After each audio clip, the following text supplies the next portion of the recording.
Yun, mga isda kabayan, no? Mga isda kabayan. Yan, mga isda kabayan ko.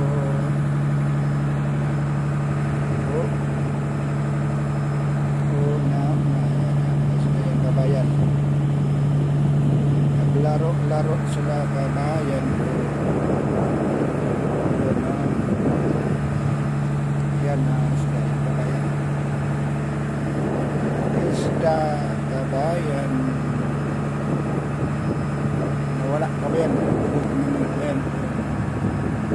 Punta doon sa pasol ko. Yan na kabayan na. Yan na kabayan ko. Mga isda na yan kabayan ko.